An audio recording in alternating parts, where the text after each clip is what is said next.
quiet hum, the recycled air, the gentle rock of the cabin. This is the sanctuary of a flight. But for one decorated airline pilot, that sanctuary was about to become a stage for prejudice. For a 17-year-old girl, it would become a crucible of humiliation.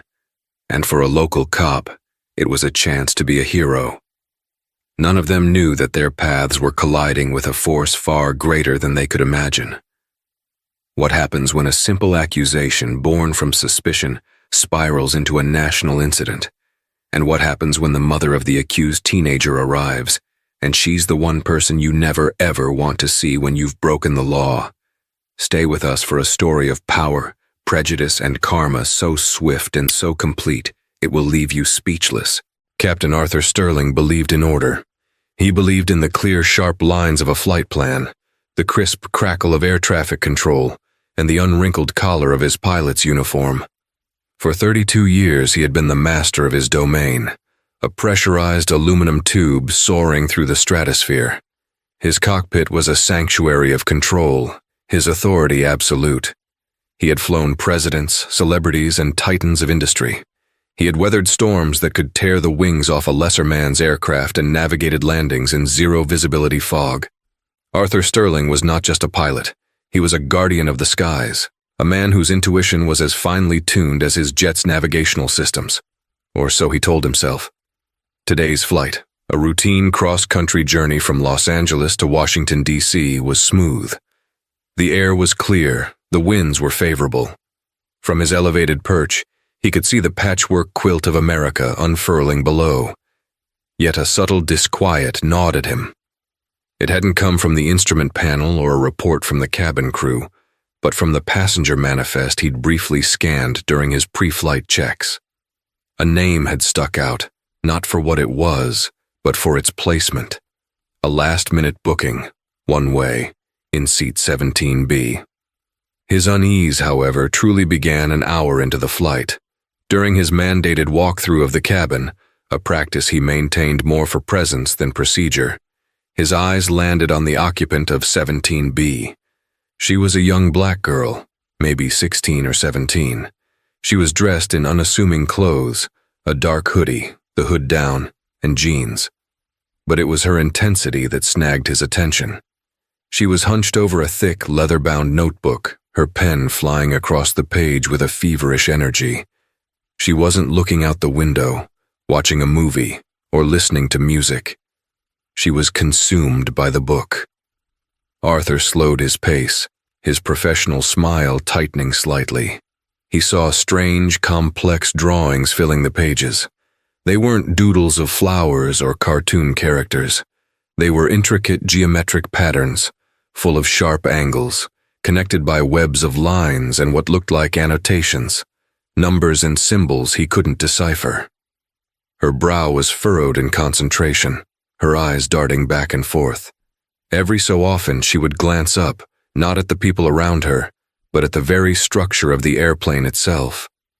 She looked at the wing from her window, then back at her page, scribbling furiously. She craned her neck to look at the overhead bins, the emergency exit signs, the seams in the cabin walls. To the other passengers, she was invisible. Just another teenager lost in her own world. But to Captain Arthur Sterling, a man conditioned by a post-9/11 world and his own tightly wound sensibilities, alarm bells began to ring. They were faint at first, a distant chime of professional caution. He continued his walkthrough, but the image of the girl and her strange diagrams was burned into his mind. Back in the sterile quiet of the cockpit, he voiced his concern to his first officer, a younger man named David. "Something's not right in the cabin," Arthur said, his voice low and serious. David looked up from his systems check. "What do you mean, Captain?" "Seat 17B young girl. Acting suspicious." "Suspicious how?" David asked, a hint of skepticism in his voice. He had flown with Sterling enough to know the captain's definition of suspicious could be broad. "She's mapping the plane," Arthur stated, the words tasting like metal. "Drawing schematics, I saw them. Exit points, structural components. She's too focused. It's not normal." David frowned. "Mapping the plane?" Are you sure? Maybe she's just an artist or an engineering student. At 17, with that level of detail, and the way she keeps looking around, it's surveillance. Arthur's voice was firm, leaving no room for debate. His intuition, the very faculty that had kept him safe for 3 decades, was screaming at him. He saw the puzzle pieces clicking into place in his mind. The last-minute ticket, the one-way fare, the intense focus, the strange diagrams. It was a classic threat profile. He would be praised for his vigilance. He would be the hero who saw what everyone else missed. He instructed a flight attendant, a seasoned professional named Claire, to do a quiet check on the passenger. "Be subtle," he ordered over the intercom. "I just want to know what she's doing. See if you can get a better look at that book." Claire, ever the diplomat, approached seat 17B with a warm smile and an offer of a drink refill. The girl, whose name was Jordan, looked up, startled out of her concentration. Her eyes were wide and intelligent. "Oh, no thank you," she said politely, her voice soft. She instinctively closed her notebook, pulling it protectively to her chest. Claire's smile didn't falter. "That looks like a fascinating book. Are you an artist?" Jordan hesitated. "Something like that," she murmured, offering a small, shy smile before looking back down, a clear signal that the conversation was over. Claire reported back to the cockpit. "She's very quiet. She closed the book as soon as I got there. I couldn't see the drawings, but she seemed nervous. Polite, but nervous. Nervous. It was all the confirmation Arthur needed. To him, her shyness wasn't innocence. It was the calculated concealment of a trained operative. The closed notebook wasn't for privacy. It was to hide evidence. He stewed in his conviction, the hum of the engines a low thrum of impending crisis. The world had become a dangerous place, he mused, and threats could come from the most unexpected faces. He had a duty, a solemn responsibility, to protect the 200 souls aboard his aircraft. For the next hour, Captain Sterling argued with himself, but it was a rigged debate. His bias, cloaked in the noble cloth of security, had already won. He imagined the aftermath if he did nothing, and something happened. He saw the headlines, the investigations, the ruin of his perfect record. Then he imagined the alternative, the quiet takedown on the ground, the grateful passengers, the commendation from the airline. "Dave," he said, his decision made, "patch me through to corporate security. I want to speak to Director Carmichael. And get ready to alert ground control at Reagan. We have a potential security threat on board. We're going to need law enforcement to meet us at the gate." David stared at his captain. "Arthur, are you absolutely certain about this? This could ruin that girl's life if you're wrong." "And what if I'm right?" Sterling countered, his voice cold as the air outside their window. "Whose lives will be ruined then? I'm making the call. It's my responsibility." He took the radio receiver. His voice was calm, professional, and full of a gravitas that conveyed the seriousness of his report. He detailed his observations, embellishing slightly to paint a more damning picture. He described the schematics as being highly detailed and technical. He characterized the girl's behavior not as shy, but as evasive and exhibiting counter-surveillance techniques. He was building a case, brick by prejudiced brick. Far below on the ground in Washington, D.C., his message was received. The gears of a massive security apparatus began to turn. Police units were dispatched. Airport authorities were put on high alert. And in seat 17B, Jordan, oblivious to the storm she was at the center of, finally put her pen down. She looked at her finished work, a complex and beautiful design for a new type of aerodynamic, energy-efficient drone wing, inspired by the structure of the A321 she was currently on. It was the final project for her application to a prestigious summer program at MIT. A small, proud smile touched her lips. She couldn't wait to land and call her mom to tell her she had finished it. The descent into Ronald Reagan Washington National Airport was textbook perfect. Captain Sterling executed the landing with a practiced ease that belied the tension coiled in his gut. As the Airbus A321 taxied towards the terminal, he made the standard announcement. his voice a smooth baritone that oozed authority and calm. He thanked the passengers for flying with them and wished them a pleasant stay in the nation's capital. But then he added a non-standard instruction. Ladies and gentlemen, due to a security requirement from the airport authority, we ask that you please remain in your seats after the aircraft has come to a complete stop at the gate. Please do not stand up or retrieve your luggage until you are given an all-clear by the cabin crew. We appreciate your cooperation. A ripple of confusion and muted complaint went through the cabin. Business travelers checked their watches, annoyed at the delay. Families with restless children sighed. In seat 17B, Jordan felt a flicker of anxiety. She had a car waiting for her. Her mom, despite her insane schedule, had arranged everything. She clutched her backpack, the precious notebook tucked safely inside, and simply waited, assuming it was a minor protocol issue. The jet bridge connected with a dull thud. The cabin door was opened. But instead of the usual stream of disembarking passengers, 2 figures stepped aboard. One was an airline ground supervisor looking flustered. The other was a uniformed police officer from the Metropolitan Washington Airports Authority Police Department. The officer, whose name tag read O'Connell, was a man who seemed built of solid, blocky muscle. He had a thick neck, a florid face, and eyes that were constantly scanning, searching for a challenge. He carried himself with the swagger of a man who believed his badge gave him dominion over all he surveyed. "Folks, we'll have this sorted out in just a moment," the supervisor announced, his voice straining to sound reassuring. Officer O'Connell didn't bother with pleasantries. He started walking slowly down the aisle, his gaze sweeping over the seated passengers. He held a piece of paper, a printout of the report from the cockpit. He was looking for seat 17B. As he approached her row, Jordan's heart began to beat faster. He wasn't looking at anyone else. His eyes, hard and accusatory, locked onto her. "You," he said, his voice loud enough for the entire midsection of the plane to hear. "Ma'am, I need you to come with me." Jordan's mind went blank. The faces of the passengers around her turned, their expressions a mixture of curiosity, suspicion, and alarm. "Me?" she squeaked, her voice barely a whisper. "That's what I said. Grab your things. Let's go." O'Connell's tone was aggressive, impatient. Shaking, Jordan fumbled with her backpack. She felt hundreds of eyes on her, burning into her skin. Whispers erupted around her. What did she do? She was so quiet the whole flight. You never know these days. As she stood, her legs feeling like jelly, a figure appeared behind O'Connell. It was Captain Sterling.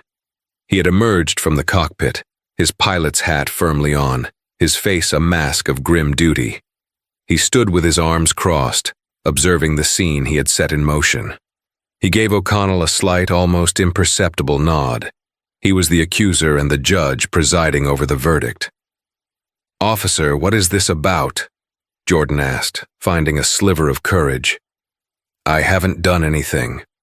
We'll determine that at the station," O'Connell grunted, gesturing for her to move into the aisle. "Let's not make a scene here." The irony of his statement was lost on him. He was the one creating the scene, turning the airplane aisle into a public stage for her humiliation. He led her towards the front of the plane, past the rows of gawking strangers. As she passed the cockpit, her eyes met Captain Sterling's. She saw no sympathy there, only a cold, righteous certainty. It was a look that said, "I caught you." Out on the jet bridge, the scene grew worse. 2 more officers were waiting. O'Connell roughly took her backpack from her. "Hey, be careful with that," Jordan cried out. "What's in here you're so worried about?" O'Connell retorted, pulling open the zipper. He rummaged through her things, a bag of chips, a textbook, a spare charger, before his hand closed on the leather-bound notebook. He pulled it out like a trophy. "This it?" he asked, looking towards the cockpit door where Sterling was still watching. Sterling nodded again. O'Connell opened the book. He flipped through the pages, his expression a mixture of confusion and contempt. He saw the intricate drawings, the complex lines, the strange annotations. He didn't understand what he was looking at, but that didn't matter. It was different. It was suspicious. It confirmed the pilot's report. "What is this stuff?" he demanded, shoving the book towards her face. "Bomb schematics? Blueprints for a weapon?" Jordan stared at him aghast. "What? No, it's a design project for a scholarship program. It's for an aerodynamic drone." "A drone?" O'Connell scoffed, a smirk playing on his lips. He turned to one of his fellow officers. "You hear that, Peterson? She says she's building drones." His tone dripped with disbelief, loudly broadcasting to everyone on the jet bridge, the ground crew, the flight attendants, the passengers still craning their necks from the plane, that her explanation was a laughable lie. "I have a letter," Jordan said, her voice trembling with a mixture of fear and fury. "It's in my bag, from MIT. It explains everything." "I'm sure you do," O'Connell said dismissively, not even bothering to look. "You can tell us all your stories downtown. For now, you are being detained pending an investigation into potential terrorist threats." The words hit Jordan like a physical blow. Terrorist threats. The phrase was so monstrous, so disconnected from her reality, that she felt a wave of dizziness. This wasn't happening. This was a nightmare. She was a 17-year-old artist and aspiring engineer. She was on her way to the most important summer of her life. And now she was standing on a jet bridge, being accused of being a terrorist by a sneering police officer, while the pilot who started it all looked on with smug satisfaction. "You're making a huge mistake," she said, her voice shaking but firm. "You have no idea who you're talking to." O'Connell laughed, a loud, barking sound. "Oh, I don't, do I? And who am I talking to, the Queen of England?" "You should call my mother," Jordan said, her last resort. "Her name is Cassandra Thorne. You need to call her, right now." The officer's smirk widened. "Sure, kid. We'll let you make your phone call from the holding cell." Captain Sterling finally stepped fully out onto the jet bridge, moving to stand beside O'Connell. He looked down at Jordan, a paternalistic and condescending look on his face. "Young lady," he said, his voice dripping with false sincerity, "we take the safety of our passengers extremely seriously. If you had just been honest with the flight attendant, perhaps this could have been avoided." The injustice of it all stole her breath. He had twisted her privacy into guilt, her talent into a threat. He and this brutish cop had already tried and convicted her in the court of public opinion, right here in the cramped gray tube connecting her flight to her future. She opened her mouth to argue, to scream, but no words came out. All she could do was stare at them, her eyes flashing with a fire they mistook for defiance, but which was actually the first spark of a coming inferno. They just couldn't see the storm clouds gathering right behind them. The air on the jet bridge was thick with a toxic cocktail of smug authority and public humiliation. Officer O'Connell, basking in the glow of his perceived heroism, had one hand firmly on Jordan's arm. Captain Sterling stood beside him, a pillar of self-congratulation, occasionally murmuring to the airline supervisor about the importance of his vigilance. Jordan had fallen silent, a cold, hard knot of fury and disbelief tightening in her stomach. Arguing was useless. They had already written their script and she was the villain. It was then that the first sign of a shift in the universe appeared. It wasn't loud or dramatic, but a subtle change in the ambient noise of the airport terminal, just visible through the windows at the end of the jet bridge. The usual chaotic flow of travelers seemed to part, like iron filings before a powerful magnet. "What's going on out there?" O'Connell's partner Peterson muttered, peering towards the gate. A man in a sharp dark suit with a telltale earpiece suddenly appeared at the entrance to the jet bridge. He wasn't airport security. He was federal. His eyes, cold and efficient, swept over the scene. O'Connell's hand on Jordan, the open notebook, the smug pilot, and his face hardened into a mask of controlled urgency. "Officer O'Connell," the agent said, his voice quiet but carrying an undeniable weight of command.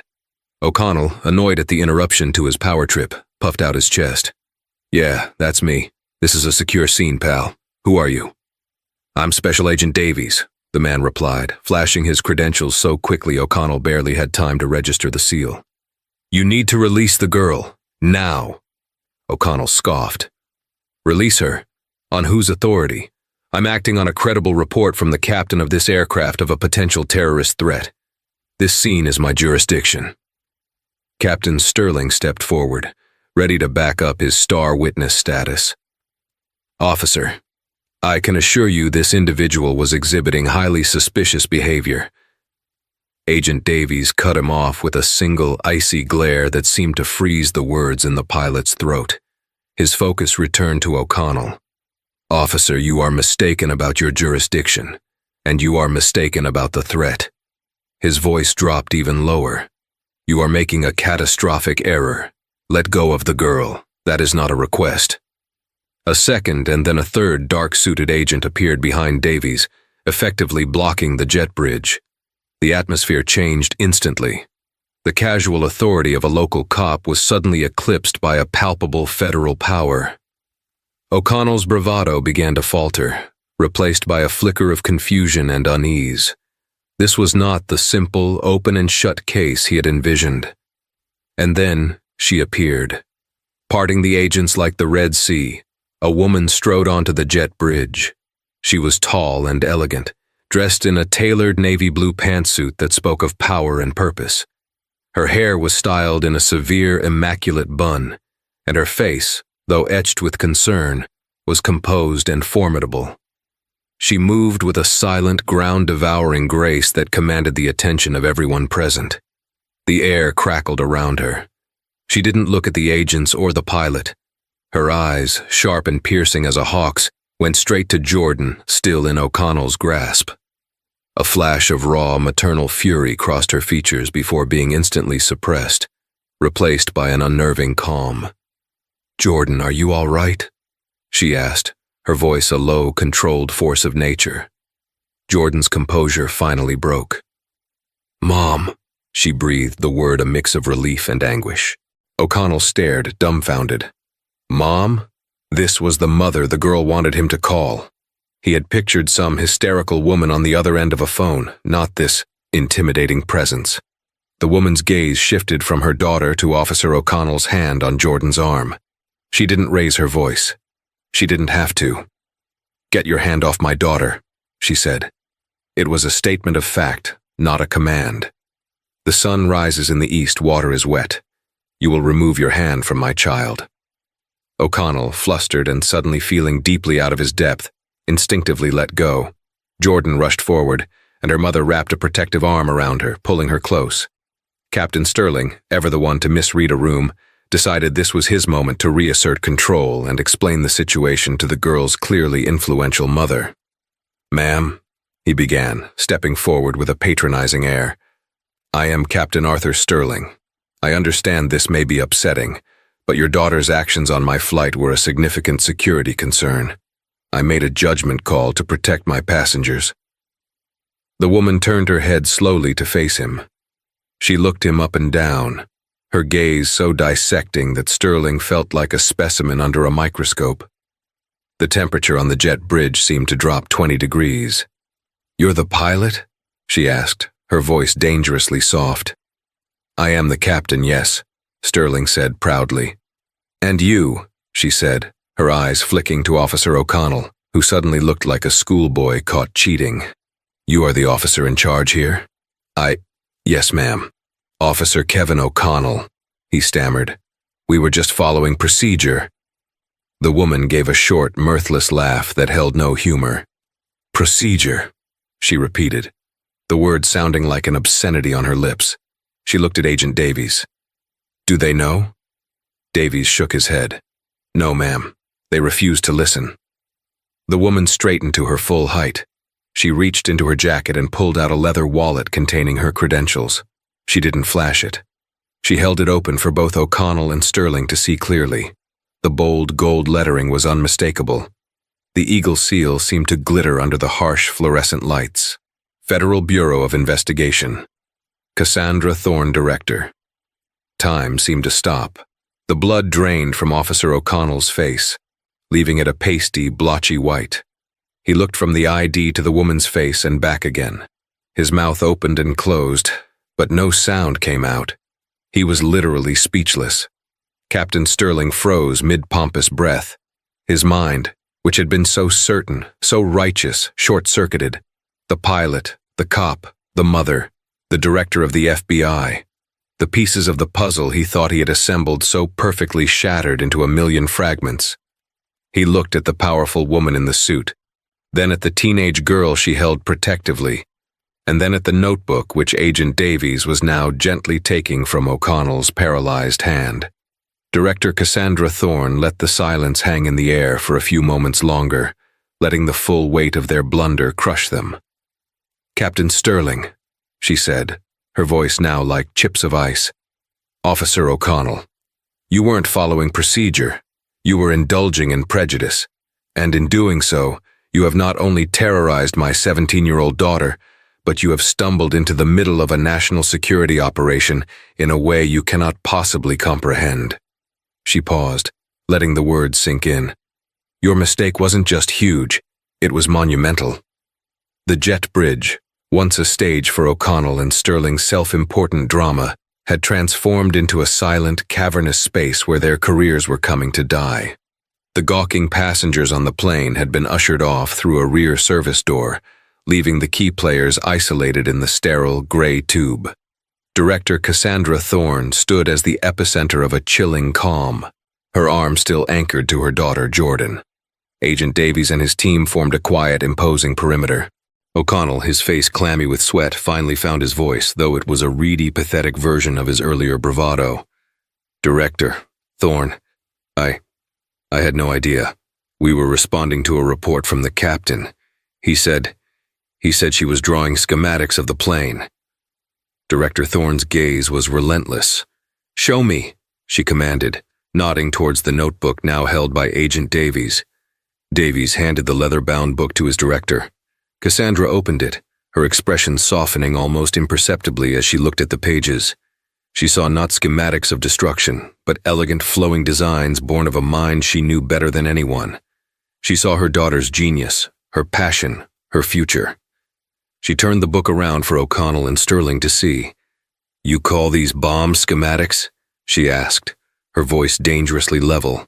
"Captain Sterling, you've been flying planes for how long? 30 years? Do these look like any aircraft blueprints you've ever seen? Or do they perhaps look like the work of a gifted young woman who is a finalist for the prestigious MIT Visionaries program? A program for which she designed a prototype for a new generation of silent, energy-efficient drone wings." She flipped a page.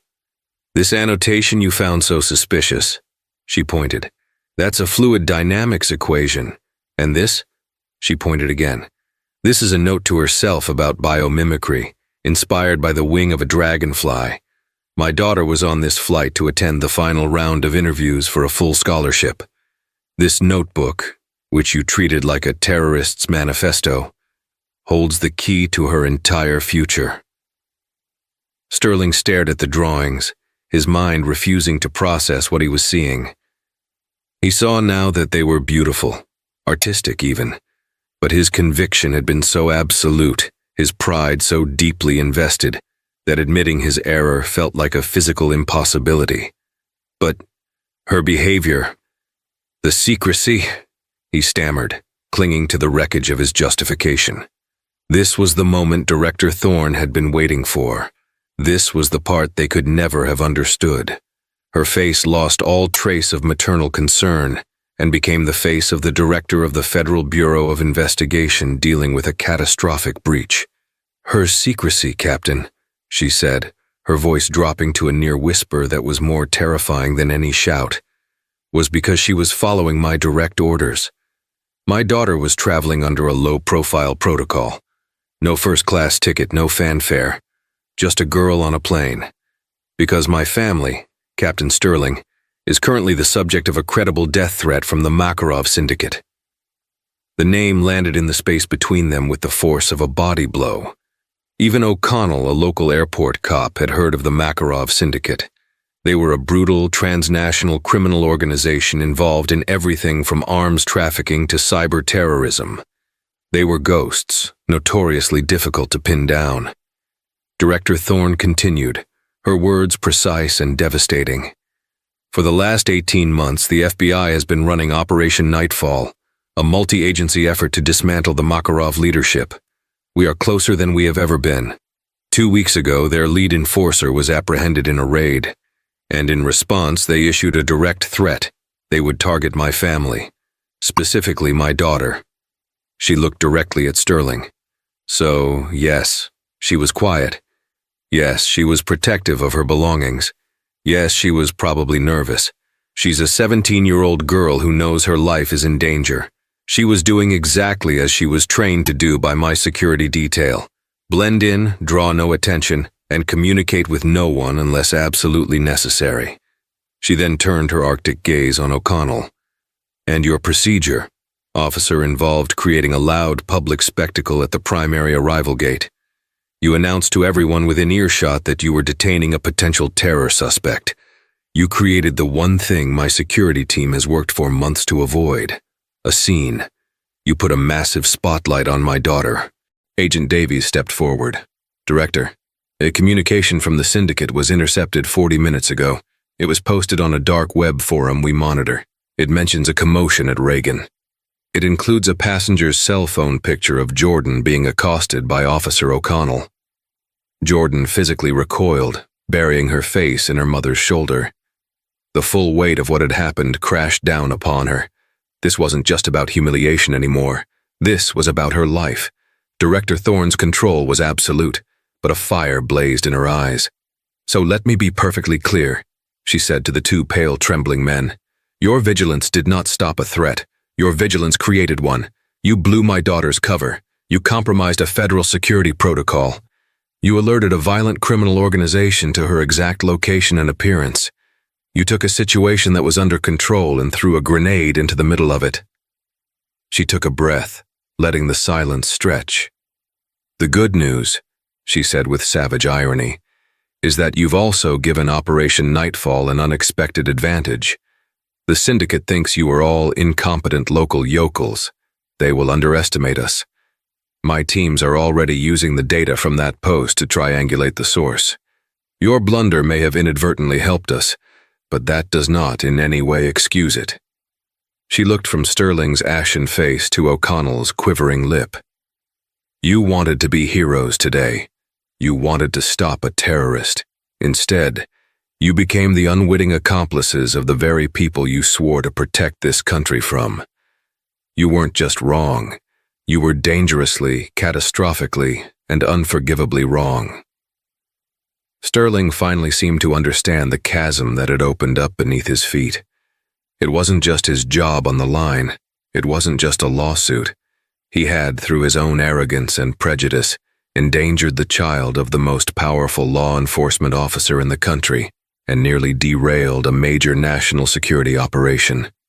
He felt a profound, sickening vertigo, the feeling of a man in a freefall with no parachute. In the hours and days that followed the confrontation on the jet bridge, the lives of Captain Arthur Sterling and Officer Kevin O'Connell began to dismantle, not with the sudden violence of a crash, but with the slow, grinding, and inescapable power of bureaucracy and public opinion. Director Cassandra Thorne did not need to scream or issue threats. The system she commanded, once alerted to the magnitude of the failure, began to move on its own with a terrifying and impersonal efficiency.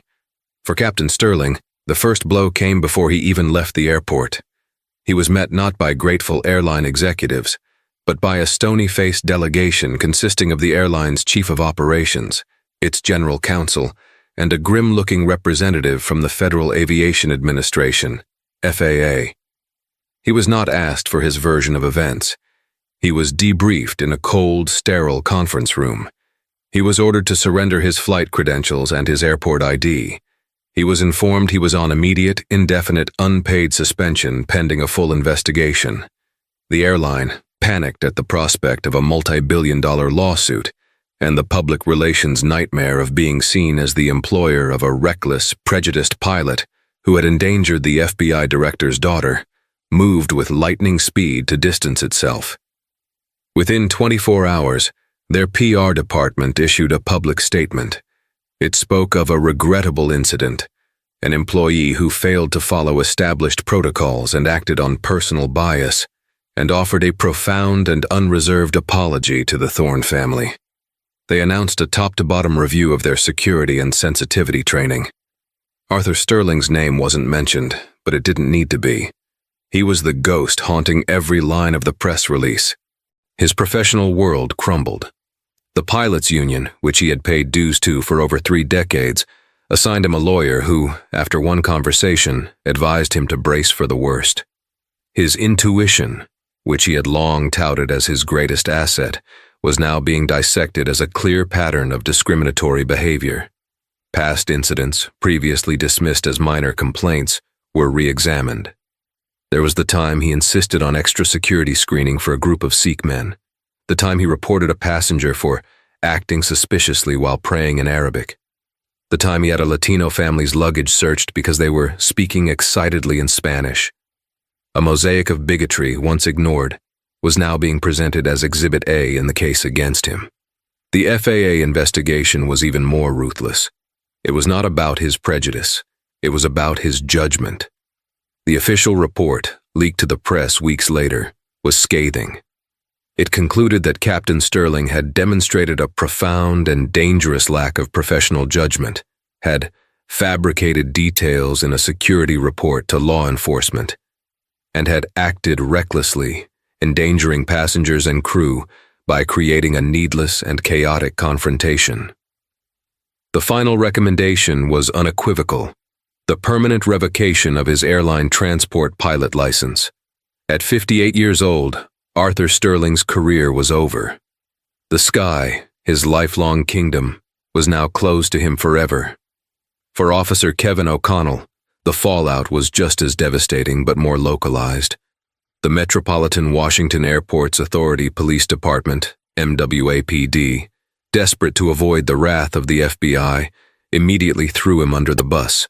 He was placed on administrative leave, a prelude to termination. But it didn't stop there.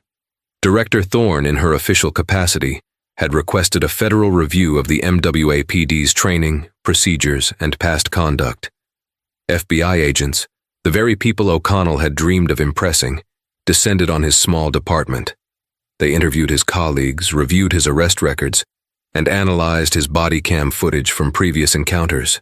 They found what Thorne already knew they would: a history of excessive force complaints, a pattern of escalating minor situations, and a clear bias in his field interviews. O'Connell became a pariah in his own department. His colleagues, fearing the federal splashback, avoided him.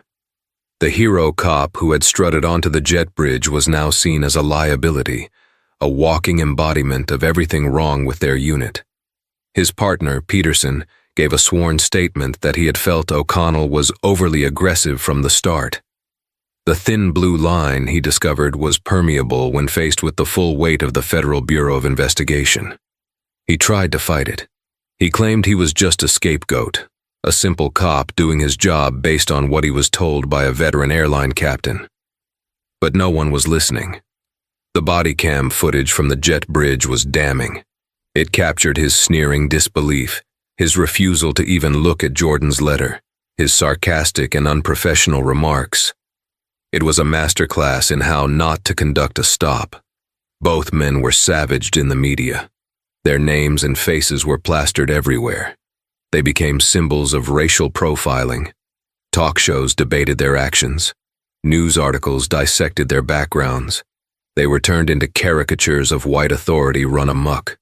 The public, energized by the story of the brilliant black teen and her powerful mother, showed them no mercy. They were tried and convicted in the court of public opinion long before their official disciplinary hearings were concluded. Sterling stopped leaving his house. O'Connell started drinking heavily. The swift, hard karma they faced wasn't a single event, but a continuous, grinding process that stripped them of their careers, their reputations, and their sense of self. They had built their identities on the foundations of their authority and their uniforms. Now, with those things gone, they found they had nothing left to stand on, and the ground was still sinking beneath them. The passage of time is supposed to heal, to sand down the sharp edges of memory into smooth, manageable pebbles. For Arthur Sterling, time was a corrosive acid. The 4 months since the incident on the jet bridge had not brought peace, only a more profound understanding of his own desolation. His world, once as expansive as the sky itself, had shrunk to the suffocating confines of his faux Tuscan suburban house. The silence within its walls was a living entity, broken only by the hum of the refrigerator and the frantic looping monologue inside his own head. He had become a curator of his own misery. The model airplanes on the mantelpiece, once symbols of his mastery over the heavens, now seemed to mock him, their sleek wings covered in a fine layer of dust he couldn't bring himself to wipe away. He'd stopped looking in mirrors. The face that stared back was not the distinguished Captain Sterling, but a sallow, haunted stranger with thinning hair and defeated eyes. He spent his days in a worn leather armchair, the television murmuring about stock prices and foreign wars. Anything to drown out the memory of director Cassandra Thorne's voice, a sound like shattering ice, and the look in Jordan's eyes, a mixture of fear and fire that burned in his memory. His wife, Margaret, was gone. Her departure had not been a single clean break, but a painful tearing away of fabric that had been woven together for 30 years. She had come back one last time, a week after the FAA had permanently revoked his license. He had been sitting in his armchair, nursing a glass of whiskey at 10 in the morning, when she walked in. She didn't rage. Her voice was quiet, weary, and carried the weight of a terrible disappointment. "I'm here for the last of my things, Arthur," she'd said, standing in the doorway of the living room, refusing to step fully inside. "Mags, please," he'd begged, the whiskey sloshing in his glass. "Don't do this. It was a mistake. One mistake." Her laugh was brittle, devoid of any humor. "Was it, Arthur? Was it just one? Or was it just the first one that had consequences you couldn't escape?" He stared at her, confused. "What are you talking about?" "I'm talking about the dinner party 20 years ago, when you joked that the new neighbors, the Garcias, probably had a dozen people living in that house. I'm talking about the time you refused to fly with that co-pilot. What was his name, Amir? Because you had a bad feeling about him after he returned from visiting family in Pakistan. I'm talking about every harmless comment, every joke, every time you looked at someone who didn't look like you and saw a threat instead of a person." She took a step into the room, her eyes scanning the life they had built as if it were an archaeological ruin. "I ignored it. I enabled it. I told myself you were just old-fashioned, a product of your time. I was wrong. It wasn't old-fashioned, Arthur. It was ugly. I just didn't want to see it. That girl on the plane, she just held up a mirror to us, and God, I hate what I see." "I was protecting my passengers," he'd yelled, the familiar justification tasting like ash in his mouth. "No," she said, her voice dropping to a whisper that cut him deeper than any shout. "You were protecting your own prejudice. You were so desperate to be the hero, the one who saw the danger no one else did, that you were willing to destroy a child's life to prove it. That's not a hero, Arthur. That's a monster." She had left then, and the silence that followed her departure was absolute. Her words were ghosts that now haunted the empty rooms, whispering the truth he could not face. His isolation was finally broken on a crisp November afternoon. The doorbell rang, a sharp, insistent chime that violated the tomb-like quiet. His first instinct was to hide, to pretend he wasn't there. But the ringing came again, firm and official. He dragged himself to the door and opened it to find two figures silhouetted against the pale autumn light. A man and a woman, both in unremarkable civilian clothes, but they moved with a placid confidence that screamed federal agent. "Mr. Arthur Sterling?" the man asked. His name was Agent Chen, and his expression was professionally neutral, revealing nothing. "I'm with the FBI. This is my partner, Agent Rodriguez. We'd like to ask you a few questions. This is not about your pending civil litigation." The mention of the lawsuits made Sterling's stomach clench. He stepped back numbly, letting them into the house that Margaret had once filled with flowers and life. They sat on the sofa opposite his armchair, turning his sanctuary into an interrogation room. "We'd like you to walk us through the events of Flight 447 one more time," Agent Chen began, his voice calm and disarming. "From the moment you first noticed the passenger in 17B. Wearily, Sterling recounted the story he had told a dozen times to lawyers and investigators. He spoke of his intuition, the girl's suspicious intensity, the strange diagrams, the clandestine glances at the plane's structure. He tried to inject his tale with the righteous certainty he had felt that day, but the words came out hollow, pathetic even to his own ears. He was a general recounting a lost battle, desperately trying to frame his defeat as a strategic retreat. When he finished, the agents were silent for a moment. Then Chen leaned forward slightly. "It's interesting, Mr. Sterling. In all your official statements, you've been very clear that your suspicion was based solely on your own observations during the flight. Is that correct?" "My training, my intuition." "Yes," Sterling affirmed weakly. "So nothing and no one influenced your thinking before the flight?" Rodriguez asked, her eyes sharp and focused. "No, of course not." Agent Chen placed a small tablet on the coffee table between them. He swiped the screen, and a video began to play. It was security footage from the crew lounge at LAX the night before the flight. It showed Sterling at a small table, nursing a coffee, going over his flight plan. A man in a ground crew manager's uniform approached him. Sterling recognized him instantly. Frank Coleman, a loud, boisterous man he'd known casually for years. "Do you remember this conversation, Mr. Sterling?" Chen asked. "Vaguely," Sterling lied, his heart beginning to thrum with a new, unfamiliar anxiety. "Frank, we just chatted for a minute. About the new union rules, I think." "Try to remember more clearly," Rodriguez urged, her voice gentle but firm. "It's important." And as he stared at the screen, the memory, suppressed by the trauma and shame of the aftermath, began to surface. It wasn't about union rules. Frank had sat down, his face a mask of weary camaraderie. He had steered the conversation to security. "It's a crazy world, Art, isn't it?" Frank had sighed, shaking his head. "You can't be too careful these days. They're getting smarter, bolder." Heard a whisper from a guy in TSA. "They're training them so young now, using academic covers, all sorts of things to look innocent." Sterling remembered nodding, agreeing fervently. It validated everything he already believed. "Yeah," Frank had continued, leaning in conspiratorially. "Word is there was a girl, sharp as a tack, brilliant even, who got flagged on an international watch list but somehow slipped through the cracks on a domestic flight plan. Can you believe the incompetence? They say she looks like any other kid, probably carrying her work in a notebook or a laptop. You just never know who's sitting back there."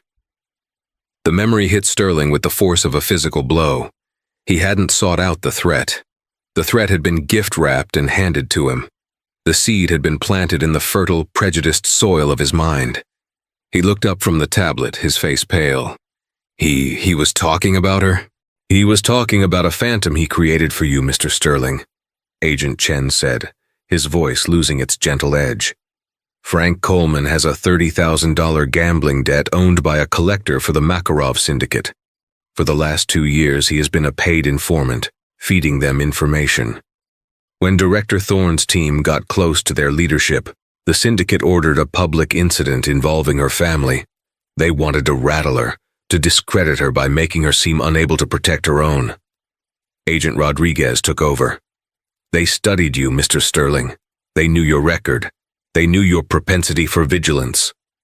Coleman was tasked with finding a way to put Director Thorne's daughter in the spotlight, and he realized the easiest way was to let you do it for him. He didn't order you to do anything. He just baited the hook, knowing you would bite." Chen laid out the final, damning pieces of evidence. Coleman's bank records showing deposits from an untraceable shell corporation, transcripts of encrypted messages, and finally his full confession upon being arrested that morning. The floor fell away from Arthur Sterling's world. This was the final, most exquisite form of karma. It wasn't just that he had lost everything. It was that he had lost it all in the service of his enemies. His righteous crusade was a lie. His intuition was a character flaw that had been expertly exploited. He wasn't the captain of his own destiny. He was a gullible, bigoted puppet whose strings had been pulled by a low-level airport manager and a distant cabal of criminals. The pride he had clung to, the last vestige of his identity, was annihilated. He had been so proud of his own supposed perception, and he had seen nothing at all. He was a fool, a weapon that had been aimed and fired without its knowledge. He began to laugh, a dry, horrifying sound that echoed in the silent house. It was the sound of a man's soul cracking apart. Miles away, the air was filled not with silence, but with the hum of servers, the excited chatter of brilliant minds, and the soft whir of a prototype in a wind tunnel. Jordan Thorne watched the smoke trails flow gracefully over the drone wing she had designed. The complex equations she had scribbled on the plane were now a physical reality, a thing of beauty and function. She was explaining her data to a first-year student, a nervous boy who looked at her with awe. "You see?" she said, pointing to a screen full of data. "If you adjust the curvature just slightly here, you reduce the drag coefficient by another 2%. Don't be afraid to trust the math, but also trust the shape. Sometimes the most elegant solution is also the most efficient." Her phone buzzed. It was her mom. She answered with a wide smile. "Hey, Mom, you won't believe the numbers we're getting." "I always believe in your numbers, honey." Cassandra Thorne's voice came through, warm and full of pride. "I just called to see how you were. Are you eating?" "Yes, Mom." Jordan laughed. They talked for 10 minutes about classes, friends, and the terrible food in the dining hall. The incident was never mentioned. It was a part of their history, a closed chapter. It had taught Jordan a harsh lesson about the world, but it had also shown her the depth of her mother's love and the strength of her own spirit. The world's ugliness had touched her, but it had left no stain. As she hung up, she looked at the wing spinning in the tunnel. She had taken the structure of an airplane, the very thing that had been the vessel of her humiliation, and transformed its principles into something new, something better. It was her future. Back in his silent house, Arthur Sterling sat alone in the dark. He was a man with no future, and now a man with a poisoned past. He had flown through countless storms, but he had finally found the one from which there was no escape, the storm within himself. And in its devastating wake, there was nothing left. That's a wrap on this incredible story of pride, prejudice, and the powerful arrival of karma. It's a stark reminder that our biases are not just quiet thoughts.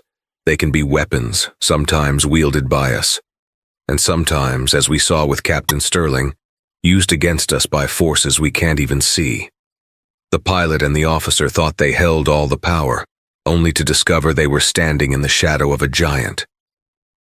Jordan's story is one of resilience, of a bright young mind refusing to be defined by someone else's ignorance and rising above it all to achieve her dreams. What did you think of Director Thorne's epic arrival, and how satisfying was that final twist? Let us know your thoughts in the comments below. If this story resonated with you, please hit that like button. Share it with someone who loves a good karma story, and most importantly, subscribe to the channel for more real-life drama that will have you on the edge of your seat. Thanks for listening.